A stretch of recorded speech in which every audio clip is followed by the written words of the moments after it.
Good morning. I wish I could be telling my story in a more conventional way. I wish you could see me, see my children, see parts of our past, and see us as we are today. For our safety, I am using different names for myself and my daughters. I still want my story to be heard. I want to share my story with others. I want my story to be a tool used in the demolition of domestic violence.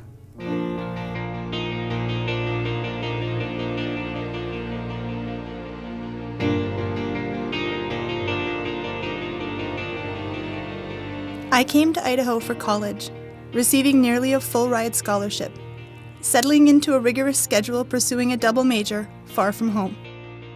College is where I met him. We shared the same interests, the same majors. It wasn't long before I thought I loved him. Everyone wants to be in love. I thought our love was special and ignored any troubling signs. And yes, there were those signs. The way he acted around other people, the way he controlled me, the put-downs, his drinking, and the shoving. My parents tried to talk me out of it. I didn't want to lose the love. I chose to stay with him.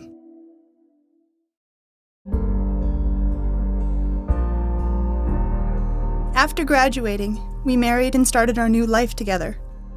We relocated to his hometown, where his family still lived, and soon, they accepted me into their lives. It wasn't long before I observed difficulties in my in-laws' marriage. I learned my husband had been raised in an abusive environment. Our relationship began to deteriorate. He began to use alcohol and marijuana daily. He had alienated most of my friends, and my family were far away. I had no one to talk to except his family. After frightening arguments with him, I would go to his parents for guidance, and they would remind me of my vows and send me home to him. I tried to look at my situation objectively, telling myself if I could identify the problems, get control over them, I could then make changes. Instead, the problems took control of me.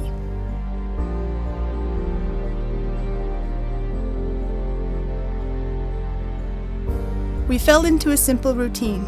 Barely getting by, living paycheck to paycheck, his drug use increased. I was then pregnant with our first, Angela. But this news only made him angry since most of the family's attention now shifted towards me. One night, in anger, he knocked me to the floor. I ran, but I had nowhere to go but his parents' home. They sent me back.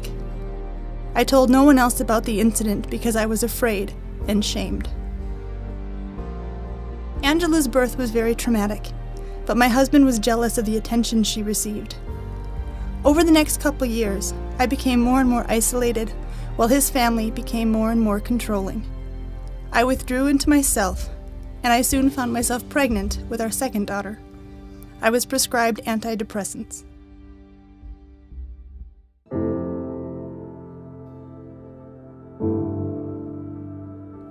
Amanda came into the world 2 years after Angela, and the delivery went well physically.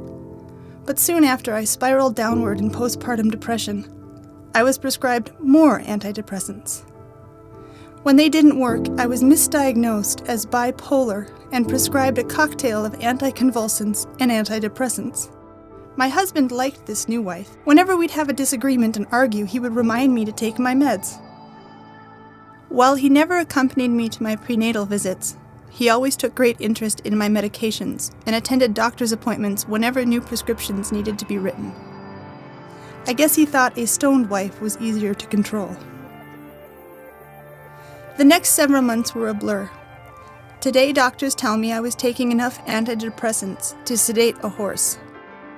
I was home with our 2 children, trying to be a mom, while he was out and about trying to be the provider. I had a part-time job teaching in the evenings, but we were barely getting by. Then one day, I found myself laying on the kitchen floor, staring up at the ceiling. I don't know how I got there. I was just there. I looked over and saw my 2-year-old daughter standing in front of the open refrigerator trying to get something to eat. They say everyone in their life hits bottom. Not only was this my bottom, but I had taken our children to this level. I needed to change. I started to see a counselor, but he didn't understand what was wrong with me. I never said abuse.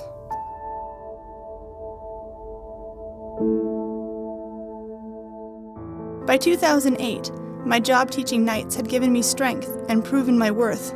I had even met some fellow teachers who became great friends. While my professional life was taking off, at home, my husband continued to belittle me. People at work were telling me my home life wasn't normal. And after several months, I realized they were right. I was pregnant with Audrey, but I knew it was time to leave. While I was packing, I called his parents, hoping they would protect the girls from one of my husband's threatening scenes. They immediately came over, and when he arrived, I got talked out of leaving.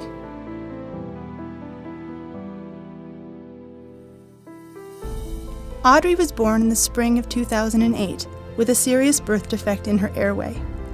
A specialist recommended surgery.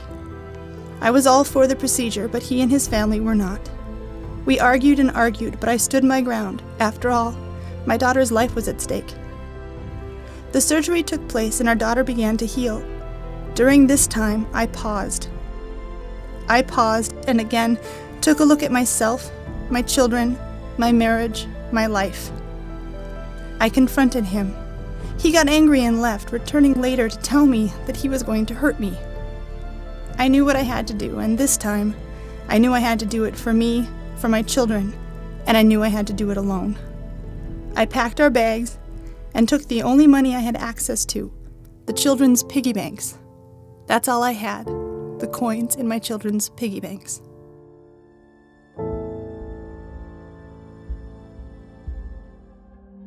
We drove to a relative's farm and spent that summer. It was a good summer. The kids were free from stress.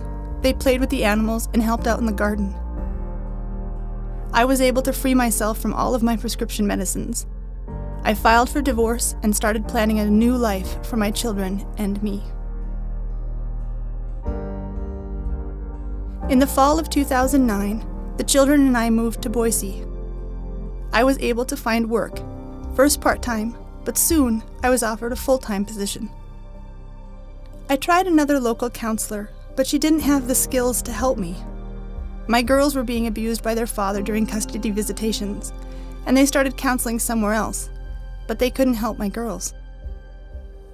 Then I learned about the WCA. I didn't call it first. We didn't need immediate shelter. We didn't need protection. Thankfully, we had a roof over our heads. But even though I had been separated from him for over a year, he was always in my head, telling me I wasn't good enough, or I didn't deserve good things, or that I was mentally ill. I needed to get him out of my head. I contacted the WCA and started counseling. My girls were immediately put on the wait list. That was over 3 years ago. I have the WCA to thank for my life today. My job has turned into a successful career. I met and married a wonderful, understanding man, and together we are building the life I always dreamed of. I continue to receive counseling at the WCA. Now, however, the counseling sessions include my children. During court-ordered visitations with their father, my girls are still exposed to his abuse. The services offered by the WCA to children of domestic violence are so very important. When raised in an environment of violence, children see that behavior as normal. Children learn if you're mean enough, you'll control, and when you control, you win. Children need to be shown that what they thought was normal isn't. What they've seen and heard in the privacy of that home isn't always right. Children are only young once, and we have such a very short time to make an impression, to make a difference in their life, to show them the difference between right and wrong, and to break the cycle. The WCA is there to help guide their young minds out of this darkness. Today, the WCA is helping my children. Please help make sure the WCA will be here tomorrow for someone else's children.